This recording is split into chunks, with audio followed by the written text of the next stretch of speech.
What's up, you guys? Sean Ross Sapp, Fightful.com. It is February 7th, 2020. We're here to talk WWE SmackDown. A reminder, get all your wrestling news at FightfulWrestling.com.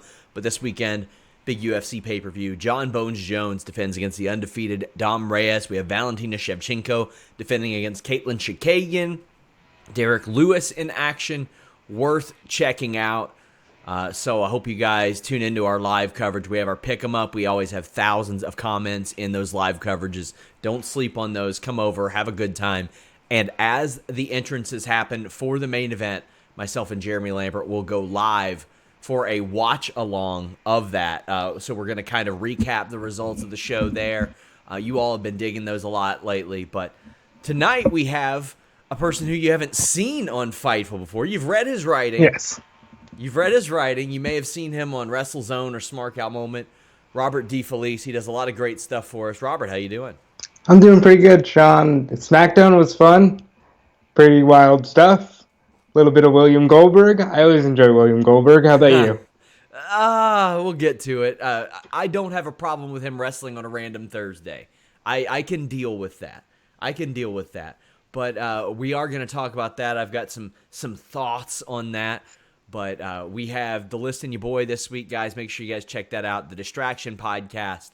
We dropped interviews with Kenny King, one of my favorite this year. He talks Tough Enough. He talks about Marty Scurll in Ring of Honor. He talks about being on My Brother and Me on Nickelodeon back in the day. Really? Yes! He was the dude with the haircut. With the cool haircut that Dee Dee wanted. Oh my God, I loved it. I even look at Kenny King. I know, right? TV star. I have an interview up with Christopher Daniels, and I got a bunch dropping, guys. I've got dozens ready to drop, so check that out. Lots of cool stuff there. Well, let's go ahead and talk about SmackDown.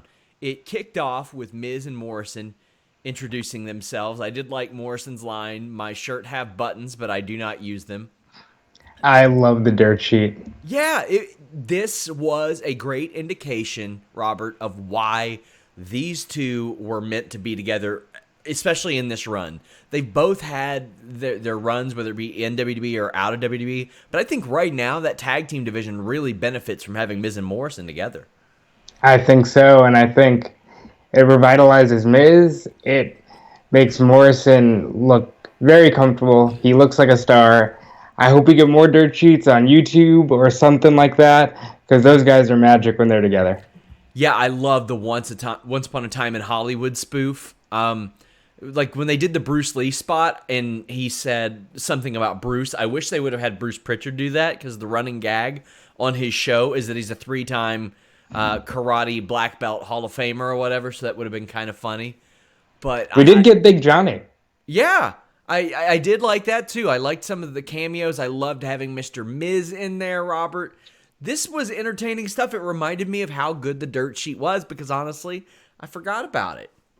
Yeah, I'm of the generation that I was very much into the dirt sheet, and this was fun, and I really want to see more of them. Yeah, it worked out really well, I thought, and it's something that we hadn't seen in quite a while. New Day interrupted. Big E wasn't actually watching the trailer. He was watching BET Uncut. Yeah. I'm down for that. I loved it. Every night at like 2 or 3 in the morning, I'd be watching MTV2 or BET Uncut. I got some personal favorites there that I launched his direction. We'll see how he responds. Hopefully he doesn't say he'll put my nuts or his nutsack on my tall ass shoulders again. That would be greatly appreciated. Well, that is a rather strange endorsement, but it's an endorsement by Big E. Yeah, nonetheless, it is one. He admitted on the record that he comes and lurks on my Twitter, so I'm sure he'll say something ridiculous. But after this, Ziegler and Rudin come out to attack, and the Usos make the save.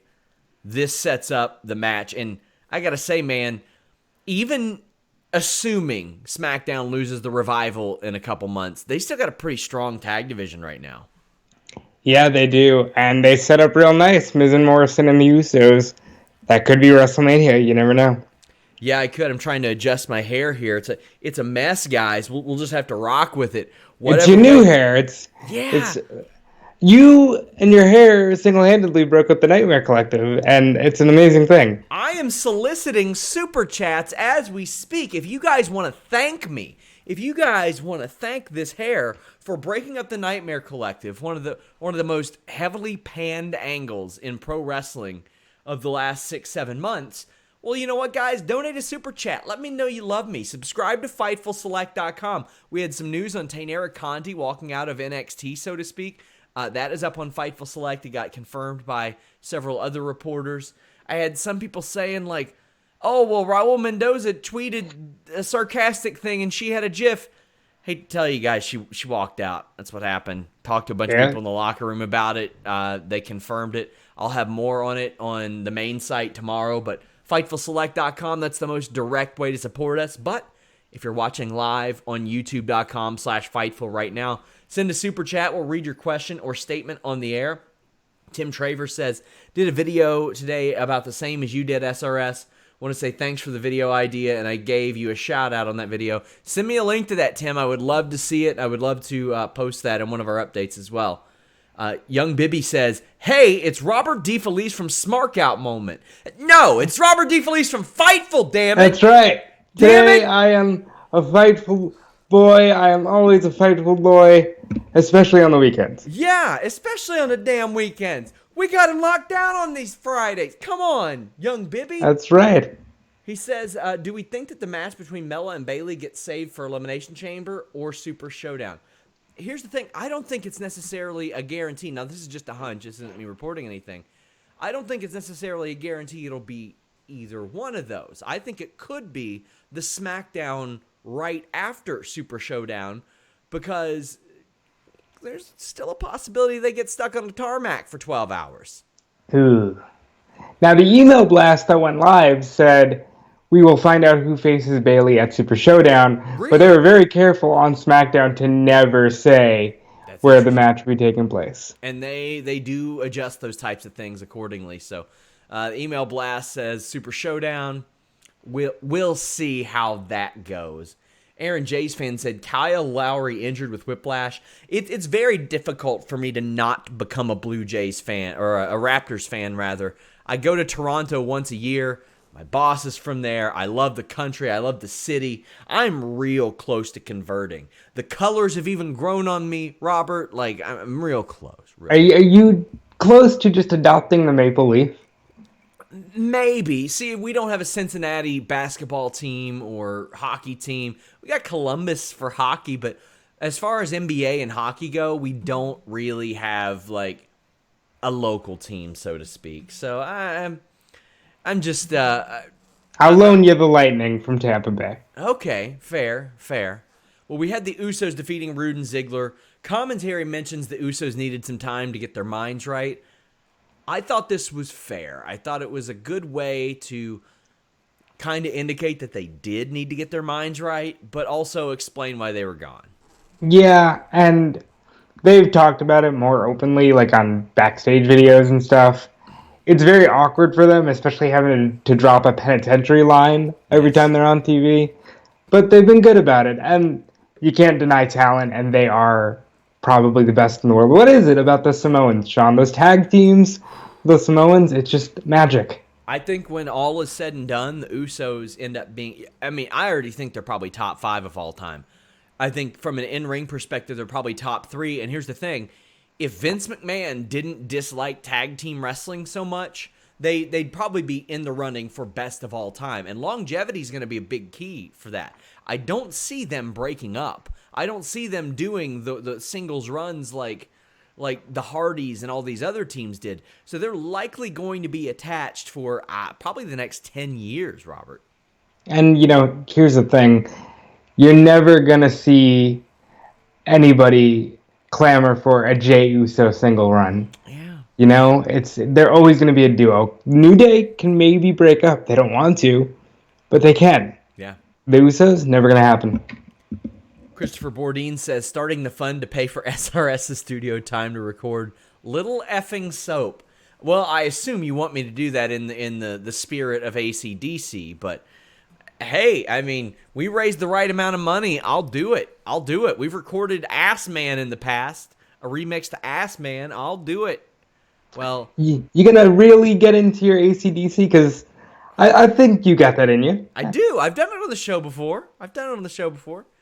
But I think you get a little hair metal in you. You get a little Dolph Ziggler, yeah. wannabe Motley Crue hair metal. Yeah.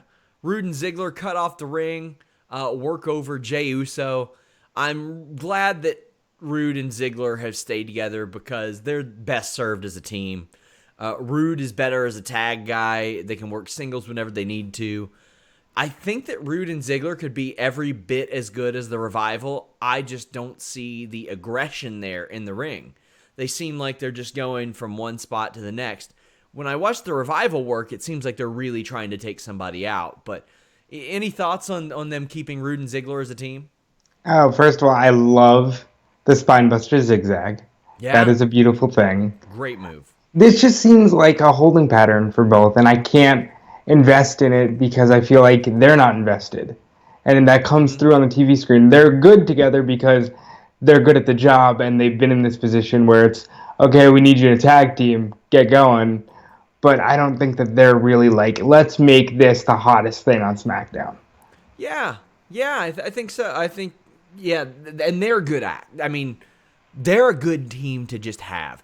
The unfortunate thing is, which changed tonight, SmackDown doesn't really have as many squash matches as Raw, so it's harder to get, I guess, teams over in some regards, and you got a 50-50, or you don't have to, but they 50-50 so many people, and Rude and Ziggler are real victims of that 50-50. Real victims of it. But the Usos pick up a pretty standard victory, and they should win here. They're fresh again. I'm cool with that. Do we see this on the kickoff of like Super Showdown or something? Probably, unless they do the stupid thing and say, "Hey, let's bring every team we have over. That way, we don't have anybody in the States." They really need to leave some people in the States. No, well, they did that already for the last time. This show might be the greatest trios ever. They seem to like really doing the greatest ever in Saudi Arabia. I would love a trios gauntlet. I think it'd be awesome. Our boy Throwback 27 again. Throwback, I gotta see your tax returns, my man. I gotta see him. He has donated an insane amount of money to our super chat over the past week and a half. Reveal your tax returns, Throwback. I think this shows the love that the Fightful people have, specifically for you and your post shows. Well, Throwback has been particularly generous, and I can't tell you how much I appreciate it. Legitimately. I'll be honest, we lost a lot of revenue from that month we were off YouTube, and Throwback has been super generous in the super chat, dropping $200, saying, "Good Lord." Yeah, with Mella and Bayley finally happening, do you think WWE Creative will have Bayley cutting an AJ Lee pipe bomb about Mella dating her way to the top? I don't know if Corey Graves is the top. Yeah. Like, I know there was the Cena rumor, which was swiftly shut down, but, Corey Graves isn't the top of anything, except maybe the announced teams, but... Yeah. So we'll get to how I think Naomi works into this, but I do think there's going to be a lot of real life stuff brought up between Bayley and Carmella.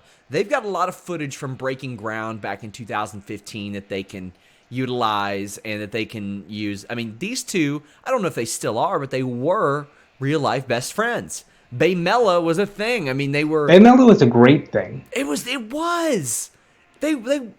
and you didn't realize it until you saw Breaking Ground, right? Like, it was so... You would think, really? Them? But then you see them and you're like, okay, that works so well.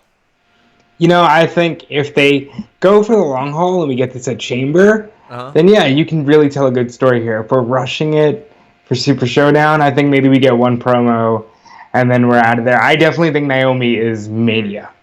Yeah. I think we're looking at Mania with Naomi because she drew in a lot of casuals following that Royal Rumble return, and they know they've got money with Carmella. Yeah. With Naomi. He also says, Mella being with Corey Graves and also her being on Total Divas could be approached. I do expect Bayley to bring up some of that stuff, like, I win the titles, I'm this, but you get featured on everything. And Throwback says, Bray versus Goldberg is going to be a train wreck. Let's go ahead and talk about it.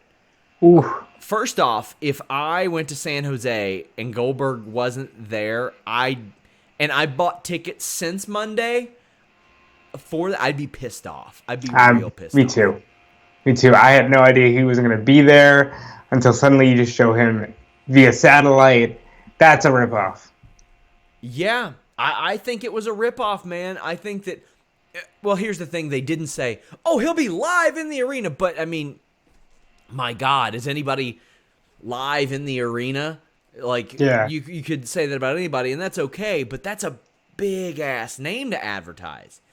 Well, he's live via satellite, and he mentions that Drew McIntyre's going after Brock Lesnar's title. Didn't mention Ricochet. He did mention it. He said Ricochet. He said he's got his hands full with Ricochet and then McIntyre. Okay. Thank you for correcting me on that, because I heard him mention Drew McIntyre, and I didn't. I tune Bill Goldberg out on occasion.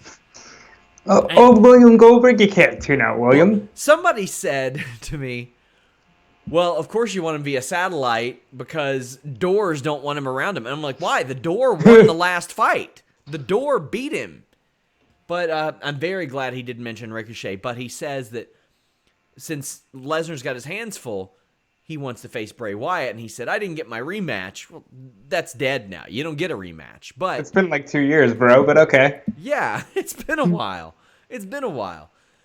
Firefly Funhouse interrupts, and Bray Wyatt makes light of the challenge, but Goldberg and Bray are on for Saudi, and I got to agree with our boy, Throwback 27. I think this is going to be a train wreck. Hopefully it's not. Hopefully it's 5 minutes. Hopefully. So here's what we know. Bill Goldberg is a guy who does his best work when he's a 2-minute man and people are, bumping and feeding for him. The Fiend is a character that took like 15 curb stomps and gets back up. I don't know where the line is here, That's a good but point. I can't imagine anybody is coming out of this looking particularly good.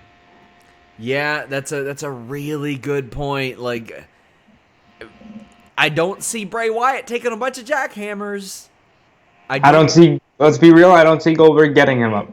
Yeah, I don't at He's this point either. He's a bit heavier, And let me tell you guys, if you have a problem getting him up, if you have a problem bumping and feeding, and if you are a 2-minute man, our friends at BlueChew.com, code Fightful can help. Woo! This is why I am here. I am here for my first Blue Chew plug, and it's on the Blue brand. And I think if Blue Chew, they seem to like wrestling, if they can manage to work a pill that might help Bill Goldberg last longer in the ring, the way Blue Chew works, we might have some magic on our hands in Saudi Arabia. Right, and if you want to put your magic into other people's hands, whether it's a spear, a jackhammer, genetic or otherwise. Let me say, I hope you're not doing it to your sister Abigail because, but, maybe you're going to give them a little bit of a mandible claw. BlueChew.com, code Fightful can help. It's got the same FDA-approved active ingredients as Viagra and Cialis. They work, but they work a lot better. They work a lot faster. They can work a lot faster because it's the first chewable to do this, so it's ready when you are, whenever the opportunity arises, or when you want to make an opportunity arise. Maybe it's not working for you. You don't have to have a problem to use this stuff. It enhances your confidence, your performance. Go as long as you want to, pretty much. I mean, maybe if it's a super showdown you're looking for, BlueChew.com, code Fightful, can just get you there. You don't have to waste your time at the pharmacy. You don't have to waste your time at the doctor because the online consult is free. It's prescribed online with Blue Chew affiliated physicians that will get you prescribed as long as you qualify. And here's the thing. With Blue Chew, you're always going to be the one that's next. Yeah, exactly. Damn. It's true. And use that code Fightful. You get it free. You just pay $5 shipping. You're not paying Bill Goldberg's outrageous Saudi fee for this. And you're going to last a lot longer than Bill will for the money he's getting paid. Exactly. Exactly. My God. BlueChew.com, code FIGHTFUL. Joseph Farley says, Throwback is actually the Saudi Crown Prince. He's getting that WWE money. He has been giving us a Super Showdown payday. I appreciate Throwdown so much. It is very Yeah, convenient. man. Chris Ferris says, crazy. Seth Rollins got a tan and joined your show. If I had $1 for every time I was compared to the Monday Night Messiah, I'd probably have a Seth Rollins-sized wallet. Because let me tell you, I get that all the time. But thank you. It does happen all the time. We've actually joked about it in the live chat or in the chat, our group chat a few times. But yeah, my God. Oh, boy. So Bray and Goldberg, I mean, I'll be honest. It's a Thursday afternoon show. I mean, granted, I wish they didn't do Thursday afternoon shows. That's when I try to take some time off. But here we are. What do you think of Goldberg and Bray? If I had to guess, spear, Fiend gets up and he laughs, goes for it again. We get a mandible claw, and maybe something happens to where this thing just gets thrown out. I don't see anybody taking an L here, and is Goldberg going to work Mania? Is it really? What are you getting out of this? He should work Matt Riddle at WrestleMania. That's who he should work. I would be so down for that, bro. I would love that. Wouldn't hate it if he did it at TakeOver Tampa. Could you imagine the heat on Bill Goldberg in Amalie Arena? An NXT crowd would eat him alive, and it'd be great. And the thing is, I think Bill Goldberg could play it, but I don't think they want to do that. But I'm just saying, if they want to beat AEW in the viewership, you throw Bill Goldberg on an episode of NXT and have him show up and see what happens. Because regardless of that crowd, they're going to go ape shit. I'm just saying, they got all this money. Have some fun with it. I think they definitely should, because Bill Goldberg coming around for a 4-minute match with The Fiend, it's not the best look for Bill Goldberg. Dan Heyman says, aside from Sammy, is there any talent refusing to travel? Or is the KSA political uproar over and done with? No, there's always going to be Kevin doesn't travel because he supports Sammy. I know that. Yeah, Kevin doesn't travel. Aleister Black can't go there. Bryan. Daniel Bryan doesn't go there. At one point, I remember before Roman got diagnosed, he had told them he didn't feel comfortable going there. John Cena wasn't going there and isn't going there. So yeah, there's some. But mainly I think they know who will and won't go. If I were WWE, I would leave all the women except for the ones that are booked over there or over here in the States. I would leave a couple tag teams, and I would leave Bryan and some of those guys. It's just... I'd leave enough that if you need to have an emergency show, you've got SmackDown covered. Yes. You don't have to... It can be light on SmackDown at Super Showdown. And then Elimination Chamber can be heavy on SmackDown.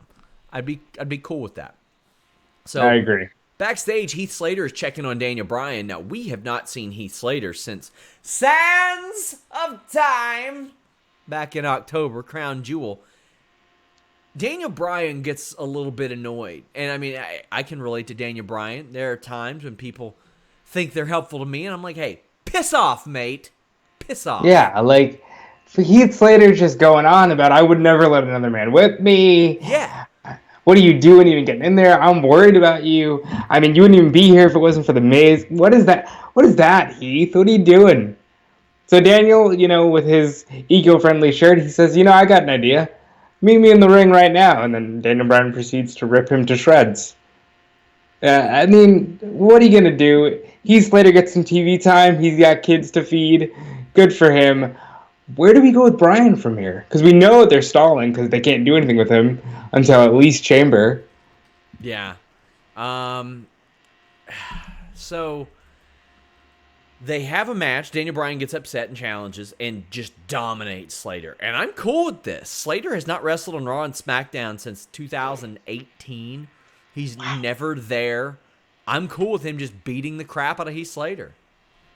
I loved it. I mean, Heath Slater is there for that. So, Bryan gets his heat back. He looks really fierce. He looks strong. But I kind of think, and Braun Strowman people might not like this, but I think Nakamura gets that belt back relatively quickly, and we're looking at Nakamura Bryan IC title at Mania, because it's the one bucket list thing Bryan still has left. I love this. This was an ass whipping, and I think that SmackDown could stand to have some more showcase matches like this. I feel like Raw has too many, Robert, and I think SmackDown doesn't have enough, even though we did see another one tonight with a talent that I think could have served a little bit better. But what do you think about SmackDown using these? To me, them not having squash matches very often kind of results in a lot of people getting 50-50. Squash matches are important. Yeah. I know they went away in the Attitude Era because everything became, you have to have must-see television. This is not the Attitude Era. You have 5 hours of mainstream television that you need to fill, and you need to start creating stars, and you can't do that when everybody just trades wins back and forth. I think squash matches are important. Listen, not everybody can be, of the caliber of The Fiend. You got to have Heath Slaters in there, and I think more squash matches should be utilized. Yeah, I think so too. I think that's a pretty good take, because I mean, you would hear Eric Bischoff talk about how all the time on Nitro he didn't want to have squash matches. He wanted the shows to feel like you had to watch them, and he didn't feel like squash matches were. Now I think those squash matches really supplement somebody. We saw Braun Strowman get over really well. We saw the whatever the hell they are, the War Raiders, get over exceptionally well. Even though I think they went on a little bit too long with them, I think that they worked really well for them. And this one worked really well for Daniel Bryan, because it showed you how this guy, who's much smaller than everybody else, could just destroy somebody. And I like that. And I think, again, you've got all these guys on contract. Utilize them. Mm-hmm. They'll be happy as long as they're on TV.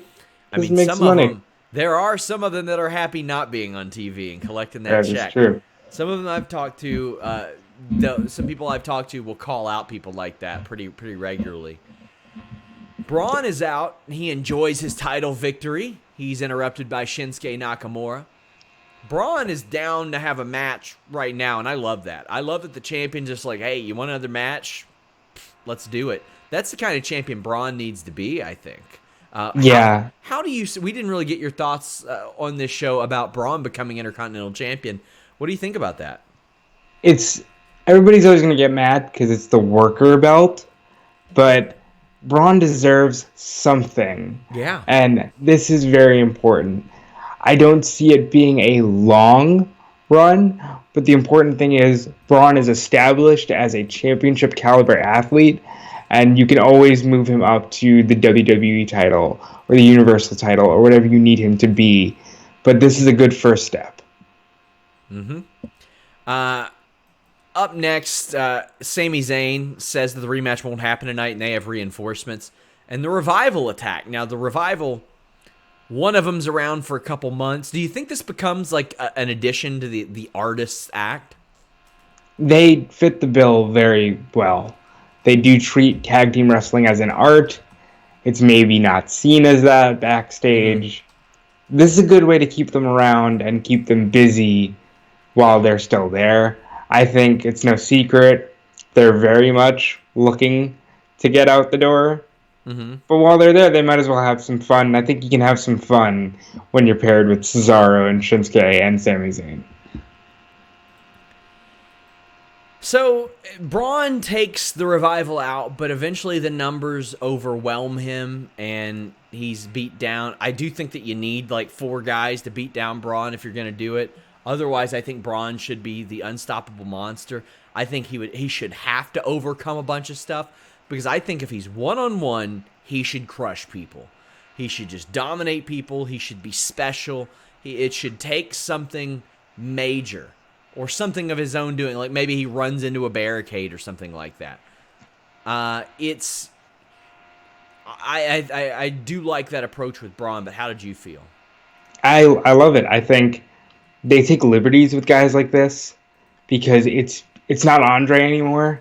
They did show that highlight reel of Andre from '88, and he was seen as such an attraction. And guys like that aren't that anymore because they're so commonplace in wrestling. So sometimes Braun gets utilized, and he's just losing to Rollins, of Rollins' own ability, and he's not needing anything special to get defeated. So when you build him up as a monster again, it really sets the stage for now he's going to have to run into that brick wall that is The Fiend, that is Goldberg maybe. You can set him up for other monsters when you have a monster of your own. Yeah, and like you said, Braun is a special guy. He's a special talent, and he's got to have something. I think this is perfectly fine. I think this is good for him. I hope he has a long reign with it. It's been a few months. What do you think of that Intercontinental title design? Has that grown on you? I don't mind it, especially if it becomes like Braun's title belt, because that's the thing. The old one would have never been Braun's title belt. It would have been the old Intercontinental title, and Braun would be holding it. I think that if you redesign the belt, you get to kind of rework what that title belt means, so to speak.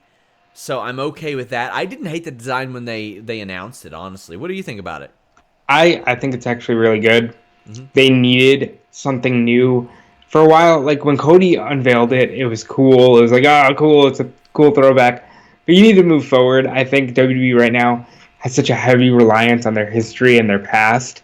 And I'm excited to see forward movement, and this was a good forward movement. The new title, new champ. I'm liking it. I think that's an outstanding take, and people sometimes forget how different the version that Cody brought back was from the one that they were just using a few months ago. Like, it was a lot flatter and had like different, like kind of different plates and stuff. Go back and look, guys, at the version that Cody unveiled.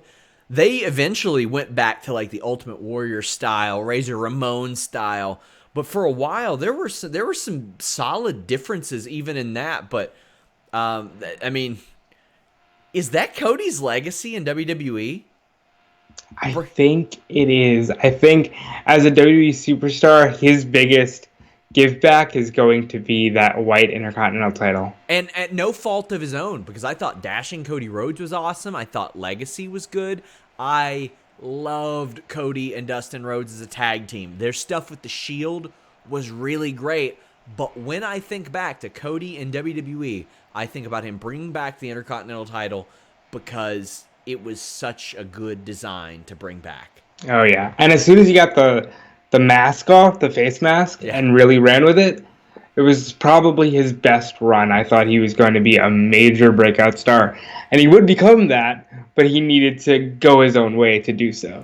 I think that there were several people like that. Honestly, around that period, I thought Wade Barrett was going to be that guy. They didn't quite let him be that guy.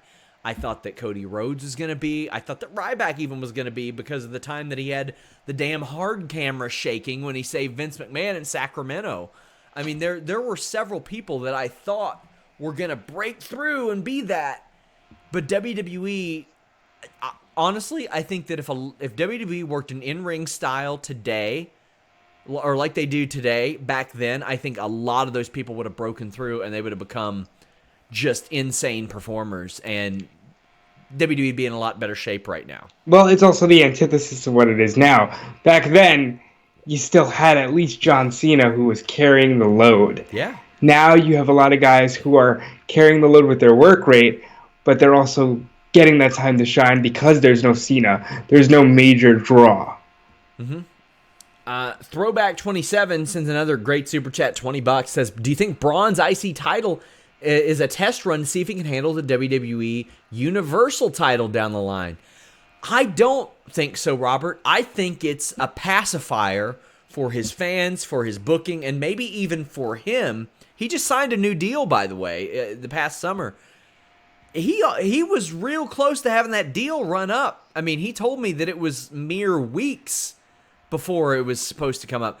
I think this is a way for them to be like, hey, we know Braun's really good. He's really he could be great. This is what we're going to do for him. You mentioned Ryback, right? Yeah. And Ryback prior to having to be hot-shotted to CM Punk in Hell in a Cell, was getting ready to take the Intercontinental title. This is a proper grooming process as we go through the motions this year, because let's be real, WrestleMania drought will come, and come May, we're going to need a Universal title challenger. That could very well be Braun Strowman. And I think this is also saying, hey, Braun, we see you. This is your reward. And we're going to do more with you down the line, because in that interview, it might have been the one with you, he said, listen, Vince told me, I know you're good now, but I want to see where you're going to be in 5 years. Yeah. Well, the thing is, I think Braun could have been the guy 2.5 years ago. When he was feuding with Roman Reigns, that was, to this day, that is one of my favorite feuds ever. I love Roman Reigns and Braun Strowman. That was just one of my favorite things. It worked so well for both of them. And I would just love to see them really utilize Braun to that level. But I think this is Vince's way of saying, I'm giving you something, I'm going to see what you make of it, type of thing. And in my line of work, I like to do that too, so I can appreciate that. And who's running SmackDown? Bruce Pritchard. Yeah. Bruce Pritchard understands bigger guys with a larger-than-life look and a larger-than-life mentality. Yeah. Throwback says, no tax returns, I work 50-hour weeks. I feel you there, buddy. He says, also, didn't Bryan get the IC title the year that Seth used Money in the Bank? He yeah, did. I think so. Yeah, he did. I was there at Raw when he vacated it, and a lot of people knew what the drill was. A lot of people knew he wasn't coming back. There were grown adults in the audience crying because we knew he was not going to be back. Knew he wasn't coming back. You know, Bryan really he's a guy who looks at the IC title and says, Shawn Michaels, Bret Hart, worker belt. Yeah. When Bryan, just days before he retired, they signed Shinsuke, and he said, please clear me. And I just keep going right back there, because I know there's a part of me that is hoping and praying, all right, we don't get Sheamus and Bryan again at Mania.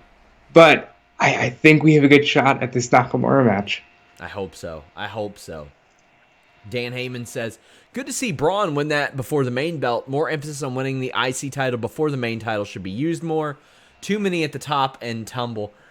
I don't know if too many at the top tumble necessarily. I mean, Jinder, but nobody in their right mind thought that Jinder should have been the champion. Seth was booked terribly. Seth was booked miserably. Like, there was somebody that said, oh, not everybody needs an edge. Yeah, most people need some sort of an edge. They are beating the shit out of each other on TV. You got to have a little bit of an edge to do that. But, I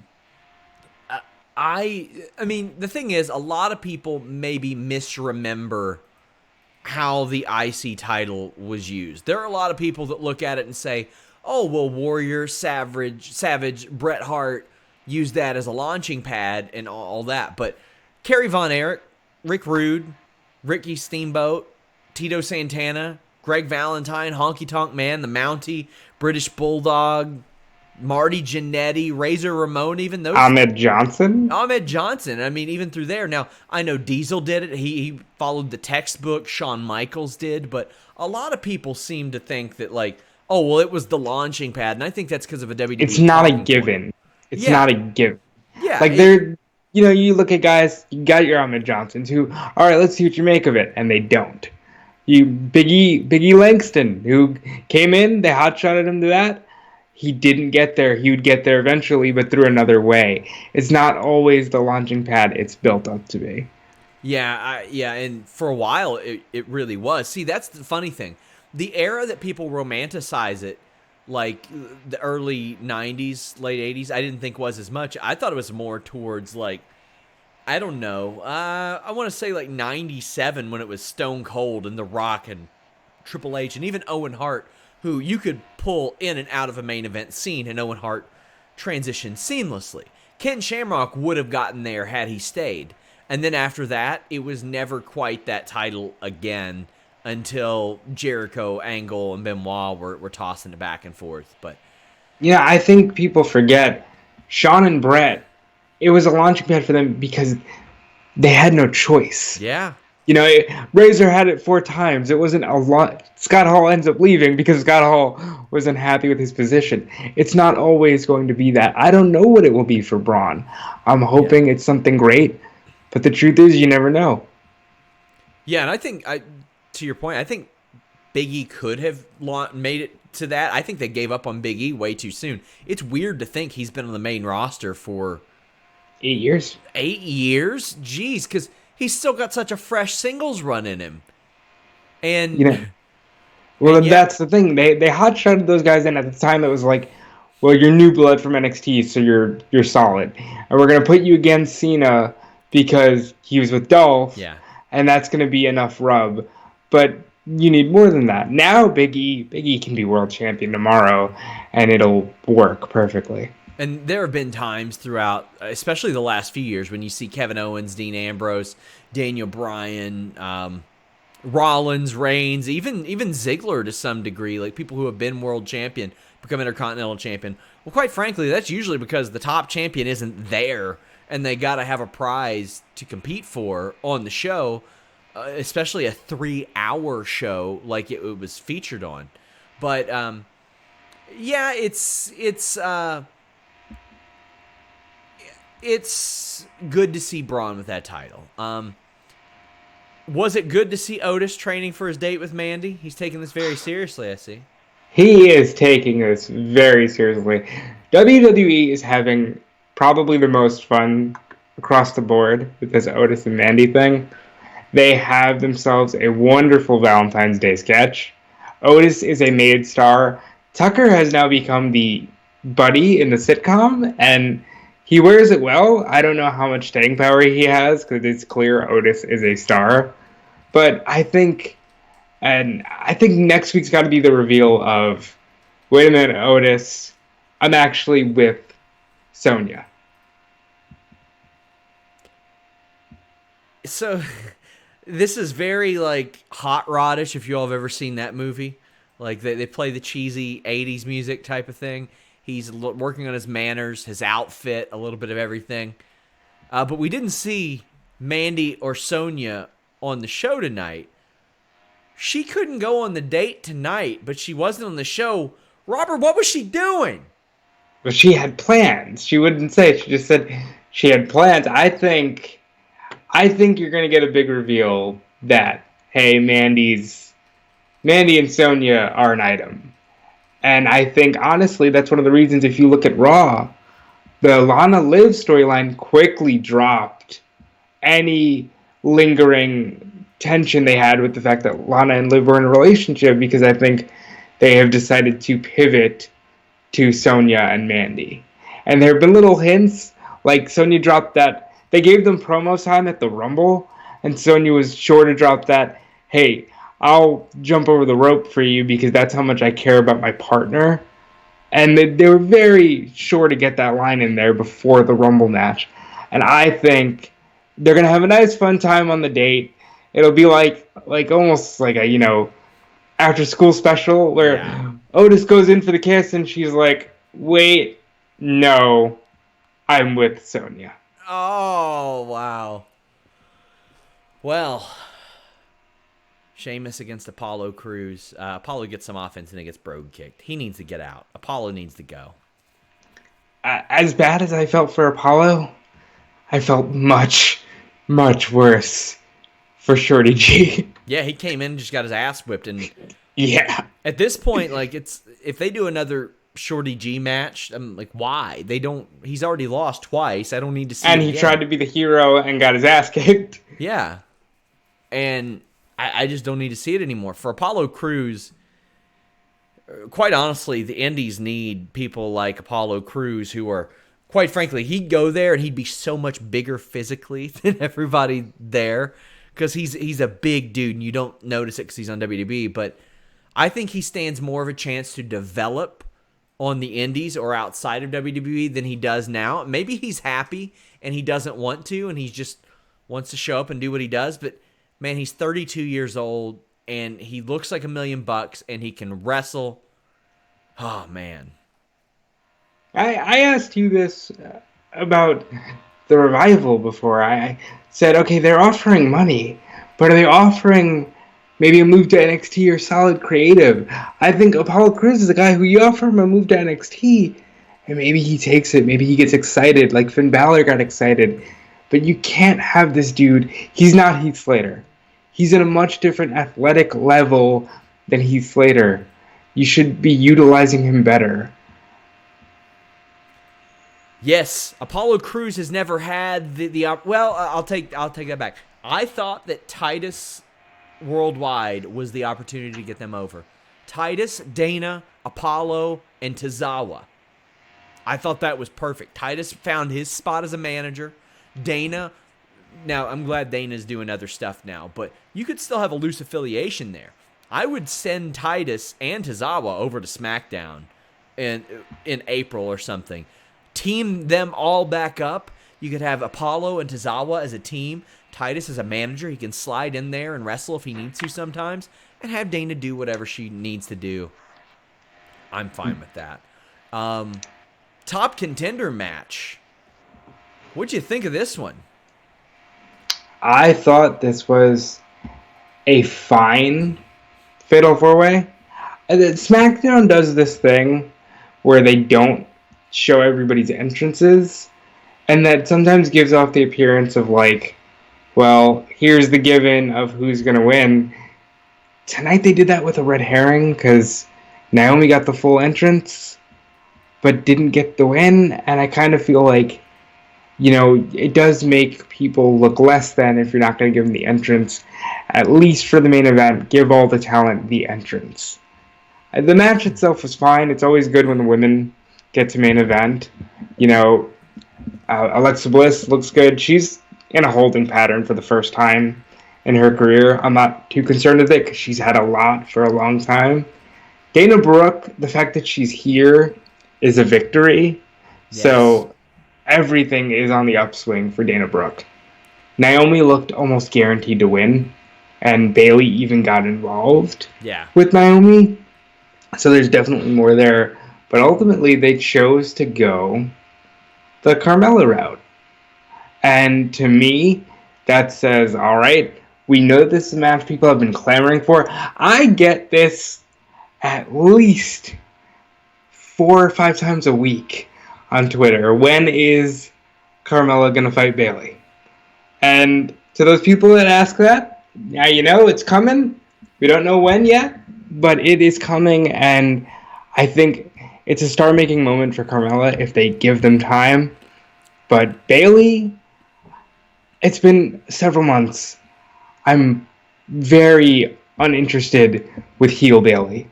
She became just another generic character. What do you think about that? I think you're right in that regard, and I think she needs a Carmella feud that she can play off of their history and their real-life experiences to heel on. Naomi would be good and will be good whenever they do it. She needs a new finish. That running her ass into people's face is such a bad move, especially considering she does so many other things during the course of a match that look way better, like that split-legged moonsault that looked awesome. The wheelbarrow stunner looked awesome. She does so many great things. But Carmella ends up winning, and the shoulder was actually up, so I don't know if they'll play that in, if it was intentional, not intentional. But with Carmella and Bayley can play off of things that people have seen and documented and won't be forced. Naomi, I think, will happen. But if it is just, oh, you beaten everyone but me, and then she beats Naomi, or vice versa, it's like, okay, well, then it's kind of a flop. I think they should build to that.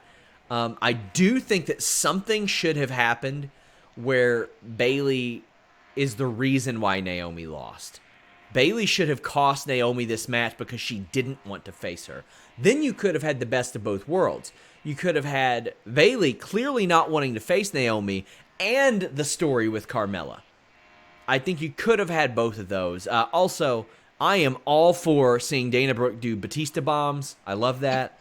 Bayley was super over in San Jose. Bayley attacked right after the match, but Carmella capitalized and got a win. Any thoughts on the ingredients involved? We knew Dana Brooke wasn't going to win. We had a pretty good feeling Alexa wasn't going to win. They're still doing this stuff with Nikki. But Naomi and Carmella, I think Carmella was a bit of a surprise. And Carmella was definitely surprised because they ran the angle with Naomi last week. And with all the press she got and everybody's talking about her, that's why my only guess is, well, they're saving her for Mania now. Because clearly there's money there and they don't want to lose it. Bliss, I worry about Bliss because she's had so many of the injuries. So anytime that she's around full time, it just feels like, okay, I'm glad you're healthy enough to go. And she's on cloud nine anyway. Her favorite band just wrote a song about her and made it sound like it was 2003. So she's on cloud nine in another way. Yeah. Dana Brooke, I'm so interested to see if they can make a main event level star out of Dana Brooke. That is a challenge, and I think they're going to want to take it. I think, they obviously thought something about her when they brought her up, but they wasted her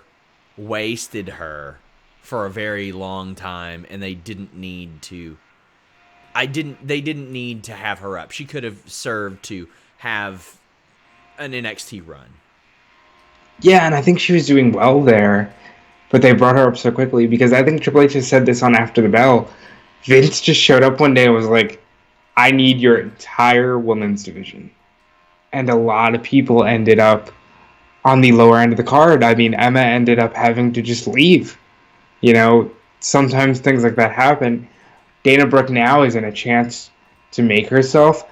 I don't know where Lacey Evans was this week. I think they ran her into the ground a little bit over the past couple of months, so it's a good thing she gets time to refresh and become new again. Sasha Banks is 100%. She apparently needs to be 125 in order to wrestle. Yeah. But she's been missing, and I think it seemed like a given not too long ago that it would be her and Bayley at Mania, and now it's like, okay, with Sasha out of the picture, with Naomi slotted in, is the SmackDown women's division a little on the dull end? I mean, they gave you 4 great women tonight, but it still feels a lot less than. Well, that's SmackDown. Guys, leave a thumbs up. Subscribe to our channel. Tap the bell for notifications, all that good stuff. You can follow Robert at Dude Felice. But, yes. Robert, tell the people, if you got anywhere else they can follow you or anything of that nature. Yeah, you can always check out what I'm doing over the course of the weekend on Fightful.com. Great stuff. Throughout the rest of the week, I'm on SmartGuyMoment.com, regularly doing podcasts there. I'm on WrestleZone.com and the WrestleZone Daily over on their Facebook page, Monday through Thursday. So just check it out there and check me out at Dude Felice on Twitter and Instagram. And I had a good time here, Sean. Yeah, I did too. I hope to have you on again. Warren, hopefully he has more prior engagements so we don't have to deal with Warren. I need more time on this show, I think. Yeah, we're gonna put Robert in the fill-in spots as is, and hey, you never know what comes to that. But that's right. I thought that it was awesome. We had some good stuff, especially with the Intercontinental title talk. Really liked that. But guys, we're gonna be here this weekend. We've got myself and Jeremy doing the watch along. Again, make sure you follow Robert at Dude Felice on Twitter. He's a good follow as well. Until next time, guys, we're out.